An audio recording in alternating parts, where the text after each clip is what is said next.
At the beginning of chapter 2, Sri Krishna chastises Arjuna for being reluctant to fight in the war.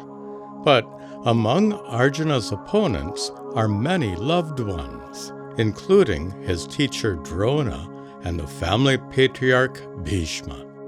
Seeing them, he's deeply conflicted and asks Sri Krishna for guidance. In the far-off palace, Sanjaya continues to narrate all this to the blind king Dhritarashtra. Tam tatha kripaya vishtam ashrupurnakulekshanam vishidantam idam vakyam uvacha madhusudanaha. Kutastva kashmalamidam vishame samupasthitam anaryajushtama-swargyam akirtikaram Arjuna klaibyam masmagamah partha naitatvayupapadyate kshudram hridaya daurbalyam tyaktvottishta parantapa. Katam bhishmamaham sankye dronancha madhusudana ishubhih pratiyotsyami pujarha varisudana guruna hatva hi mahanubhavan shreyo bhoktum vaikshamapi haloke hatvarta kamamstu guruni haiva Bunjiya bhogan rudira pradigdhan na chaitat vitmah kataranno gariyo yatva jaye mayadiva no jaye yuhu yaneva hatva na jijivishamas tevastitav pramuke tartarashtraha karpanyatoshopahatasvabhavaha Prichhami tvam dharma sammudachetaha yajshreyasyan nischitham bruhi tanme shishyasteham shadimam tvam prapannam nahi prapashyami mamapanudhyat yachchogamuchoshanamindriyanam avabhya bhuma vasapatna mriddham Rajyam suranama bichadipadyam. Evam muktva hrishikesham gudakeshah parantapa nayotsya iti govindam uktva tushnim babhuvaha. To help Arjuna, who is overwhelmed by sadness and confusion, Sri Krishna now teaches him the spiritual wisdom known as Sankhya, after which this chapter is named. Arjuna dreads the loss of many loved ones on the battlefield, so Sri Krishna assures him that no one really dies or gets born, because the true nature of every person is eternal and indestructible. Tamuvacha hrishikeshaha prahasanniva bharata senayorubayor madhye vishidantam idham vachaha. Ashocyananvashocastvam prajñavadamscha bhashase gatasumscha nanushocanti panditaha natvevaham jatu nasam natvam neme janadhipaha nachaiva na bhavishyamaha sarve vayamatah param dehinosmin yatha dehe kaumaram yauvanam jara tatha dehantara praptir dhirastatra na muhyati matra sparshastu kaunteya shitoshna sukha dukkadaha agamapayino nityas तां स्थितिक्षस्व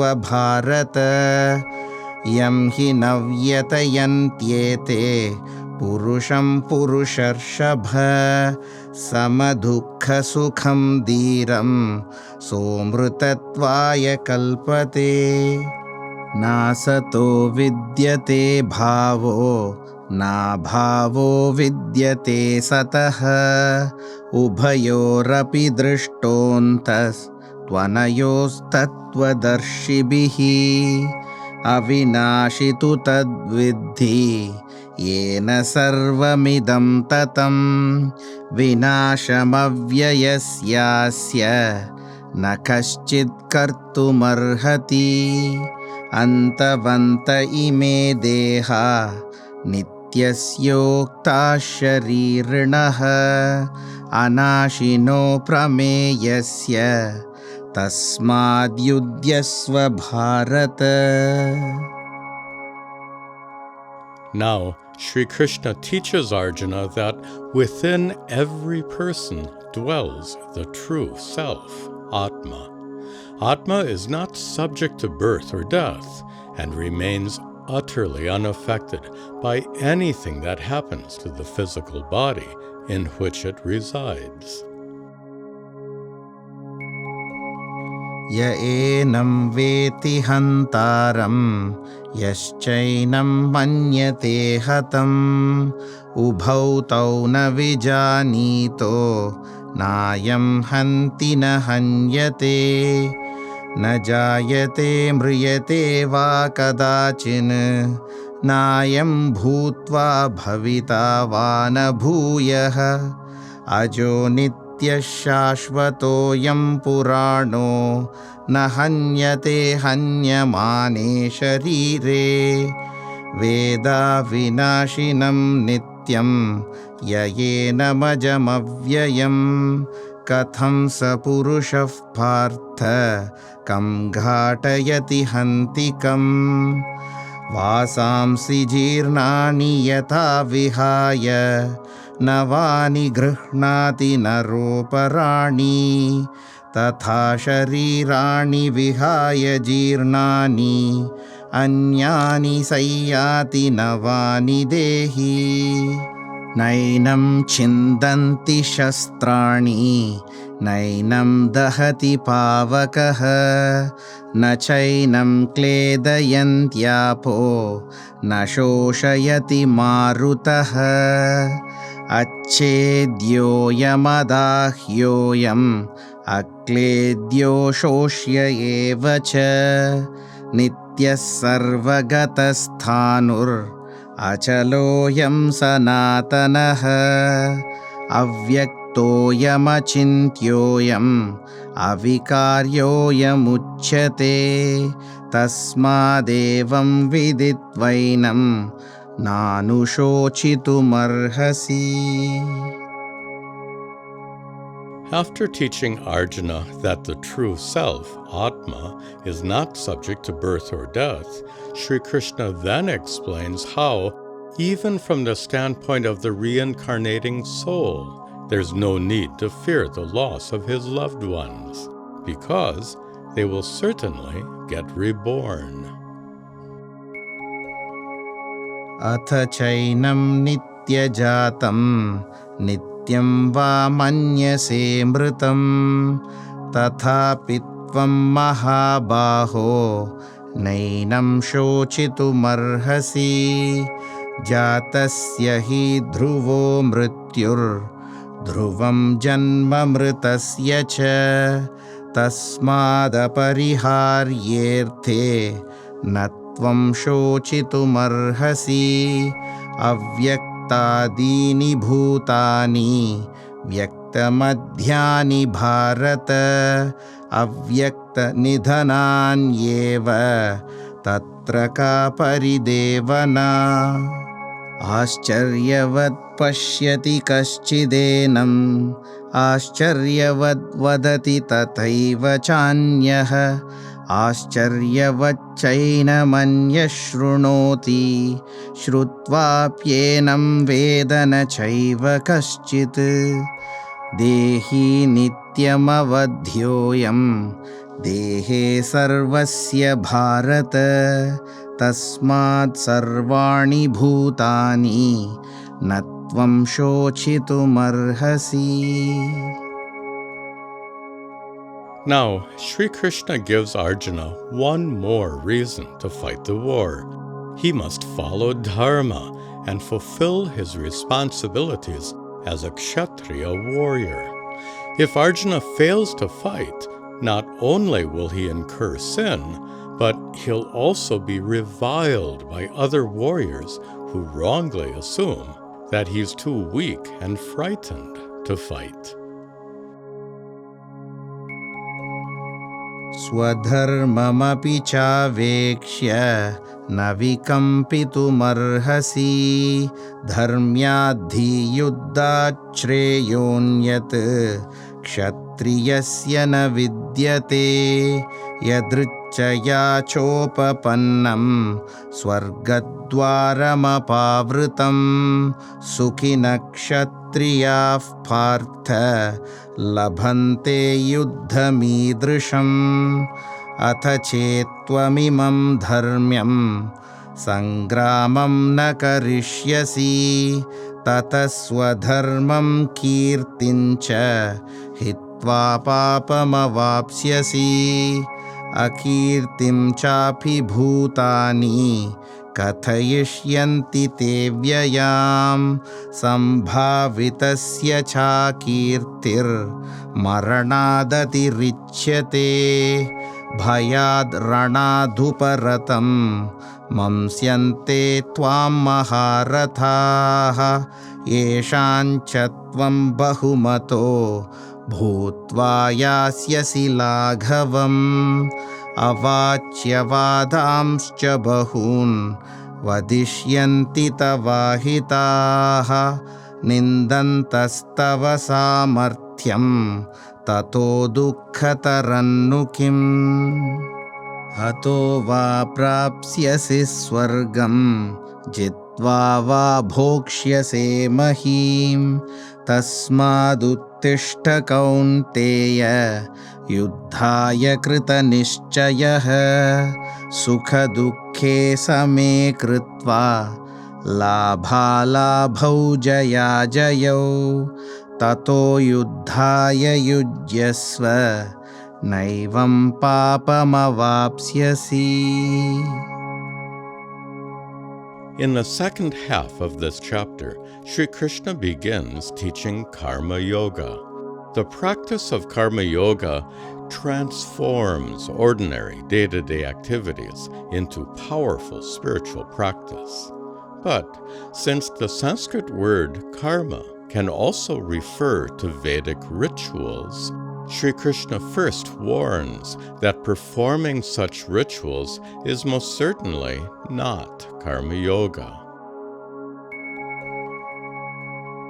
येषा ते विहिता सांख्ये बुद्धिर्योगे त्विमां शृणु बुद्ध्या युक्तो यया पार्थ कर्मबन्धं प्रहास्यसि नेहाभिक्रमनाशोऽस्ति प्रत्यवायो न विद्यते स्वल्पमप्यस्य धर्मस्य त्रायते महतो भयात् व्यवसायात्मिका बुद्धिर्एकेह कुरु नन्दन बहुशाखा ह्यनन्ताश्च बुद्धयो व्यवसायिनां यामिमां पुष्पितां वाचं प्रवदन्त्यविपश्चितः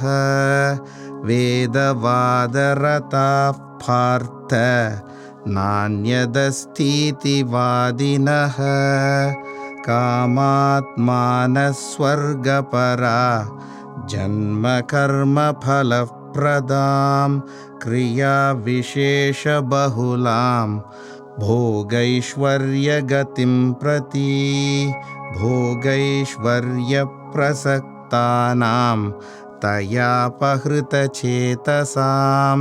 व्यवसायात्मिका बुद्धिः समाधौ न विधीयते त्रैगुण्यविषया वेदा निस्त्रैगुण्यो भवार्जुन निर्द्वन्द्वो नित्यसत्त्वस्थो निर्योगक्षेम आत्मवान् यावानर्थ उदपाने सर्वतः सम्प्लुतोदके तावान् सर्वेषु वेदेषु ब्राह्मणस्य विजानतः.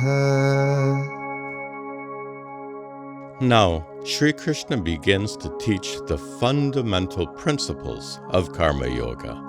He says that the result or outcome of every deed performed is ultimately in God's hands.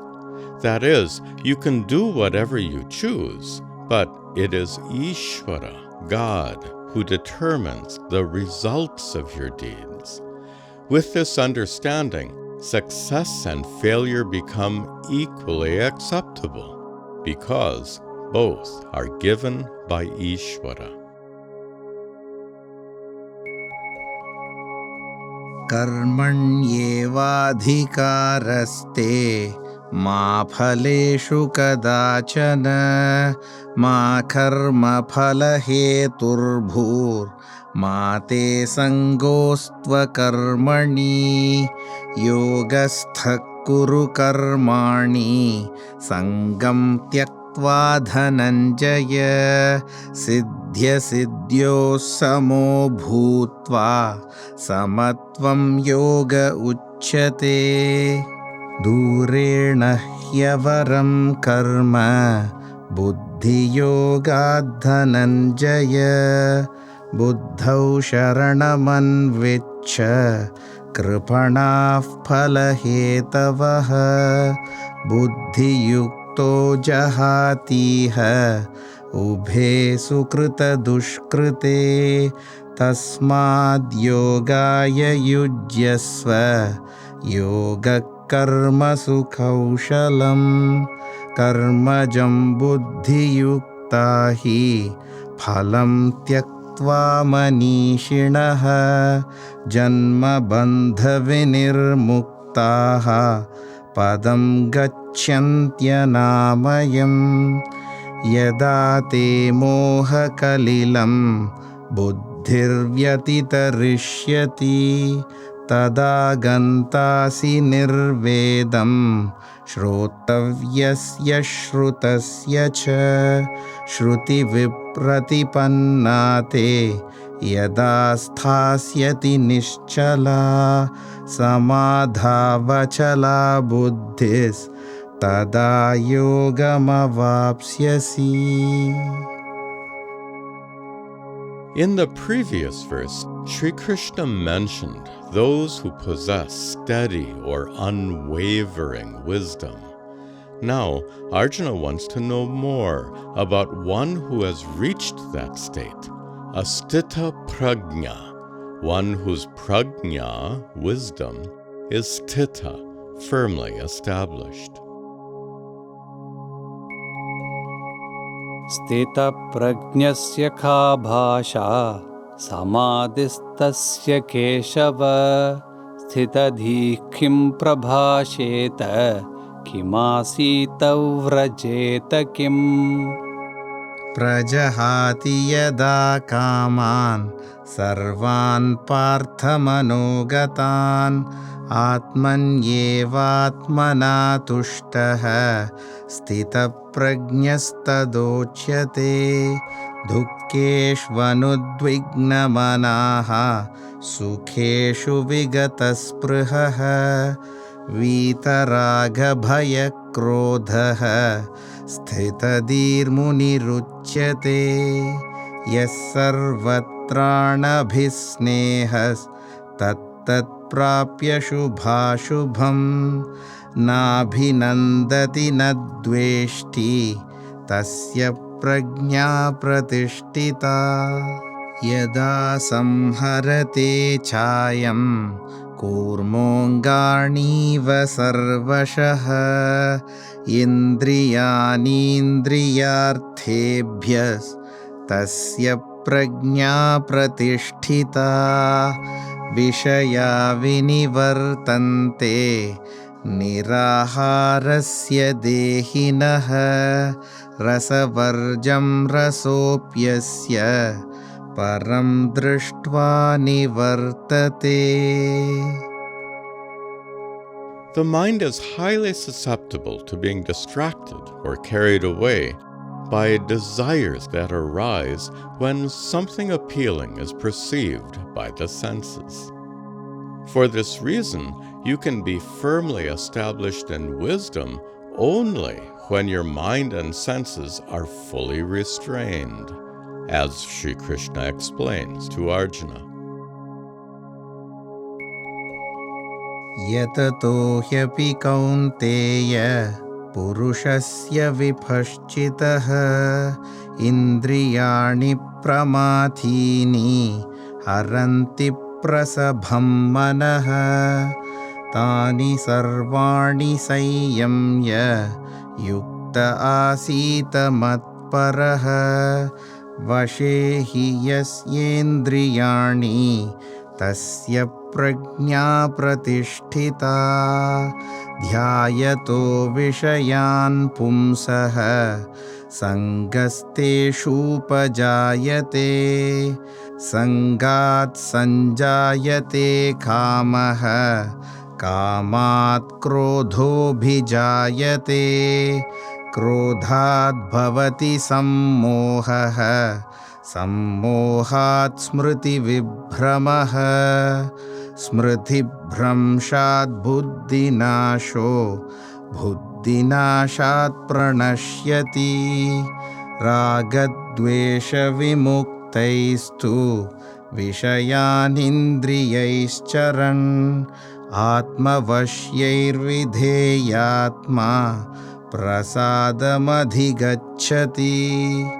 प्रसादे सर्वदुःखानां हानिरस्योपजायते प्रसन्नचेतसो ह्याशु बुद्धिः पर्यवतिष्ठते नास्ति बुद्धिरयुक्तस्य न चायुक्तस्य भावना न चाभावयतः शान्तिर् अशान्तस्य कुतः सुखम् इन्द्रियाणां हि चरतां यन्मनोनुविधीयते तदस्य हरति प्रज्ञां वायुर्नावमिवाम्भसि. Chapter 2 concludes with Sri Krishna's description of an enlightened person, one whose mind and senses are fully restrained, one who is firmly established in wisdom. तस्माद्यस्य महाबाहो निगृहीतानि सर्वशः इन्द्रियाणीन्द्रियार्थेभ्यस्तस्य प्रज्ञा प्रतिष्ठिता या निशा सर्वभूतानां तस्यां जागर्ति संयमी यस्यां जागृति भूतानि सा निशा पश्यतो मुनेः आपूर्यमानमचलप्रतिष्ठं समुद्रमापः प्रविशन्ति यद्वत् तद्वत् कामायं प्रविशन्ति सर्वे स शान्तिमाप्नोति न कामकामी विहाय कामान् यः सर्वान् पुमांश्चरति निःस्पृहः निर्ममो निरहङ्कारः स शान्तिमधिगच्छति एषा ब्राह्मी स्थितिः पार्थ नैनां प्राप्य विमुह्यति स्थित्वा स्यामन्तकालेऽपि ब्रह्मनिर्वाणमृच्छति. Om Tat Sata Iti Srimad Bhagavad Gita Upanishadsu Brahma Vidyayam Yoga Shastre Sri Krishna Arjuna Samvare Sankhya Yogo Nama Dvitiyodhyayaha.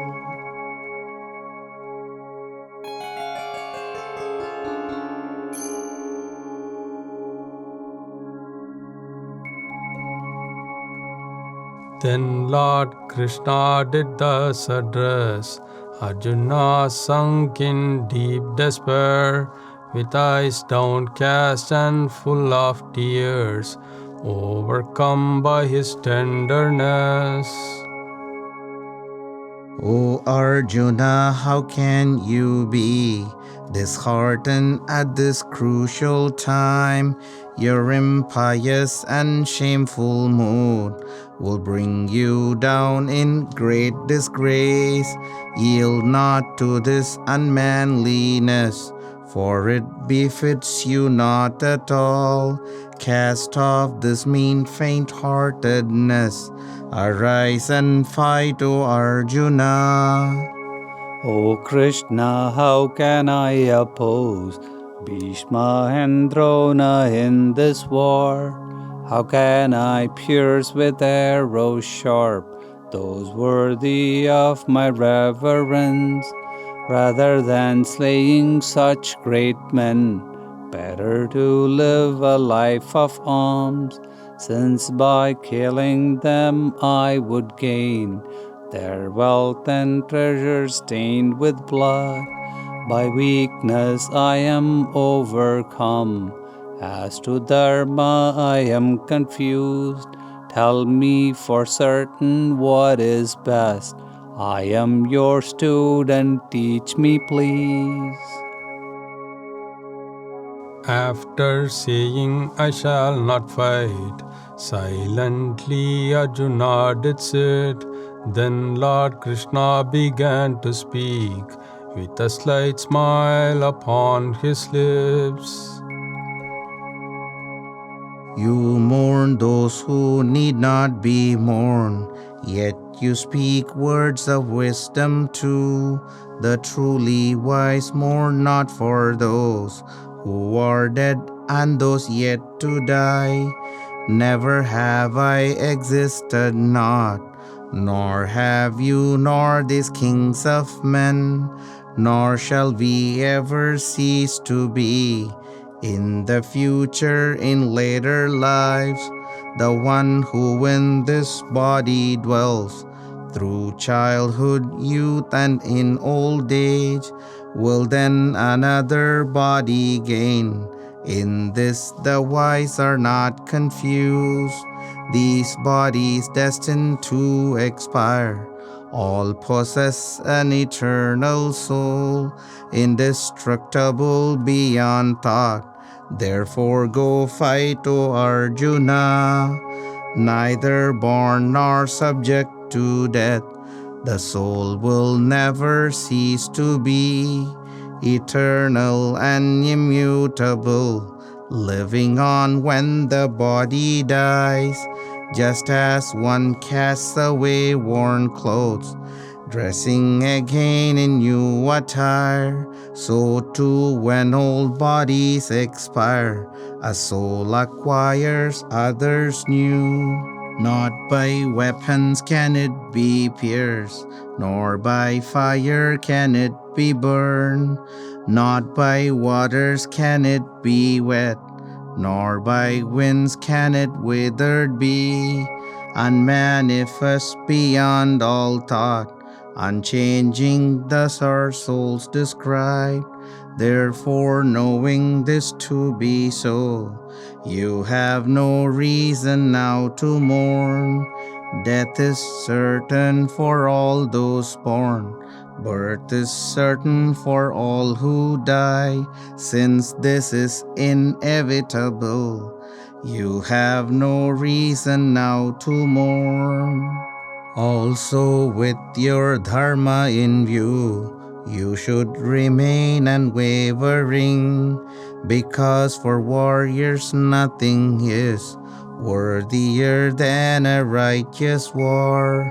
But if you now refuse to fight in this battle most virtuous, you will forfeit dharma and fame by committing this grievous sin.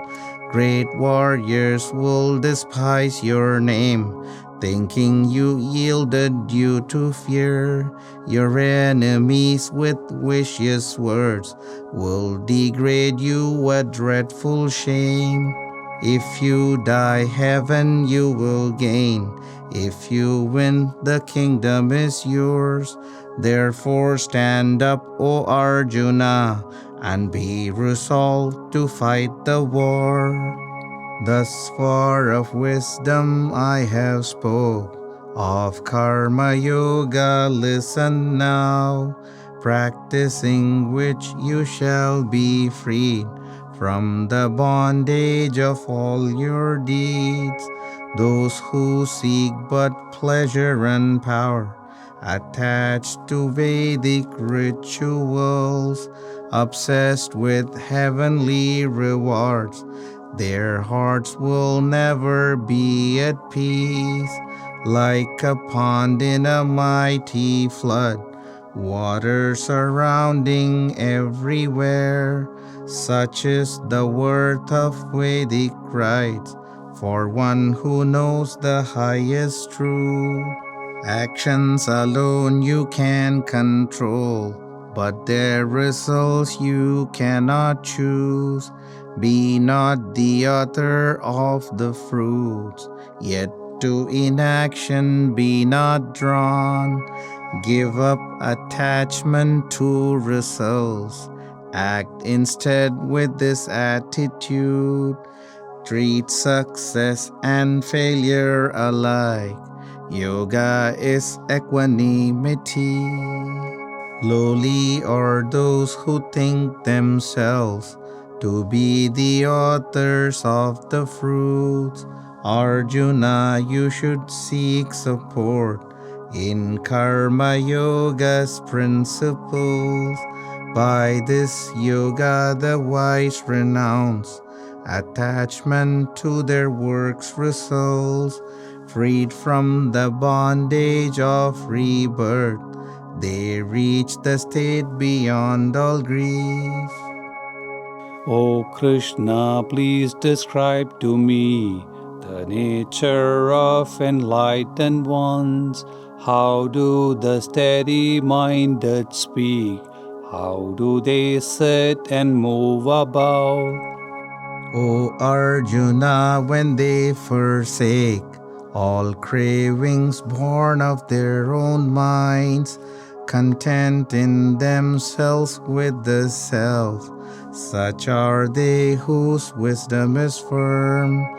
With minds untroubled by distress, free from thirst for the world's delights, having no cravings, fear, or rage, such are they whose wisdom is firm.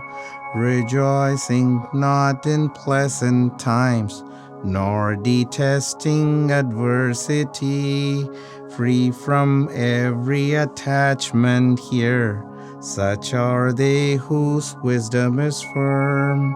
As a tortoise withdraws its limbs, all their senses are drawn away from the objects that they perceive, such are they whose wisdom is firm.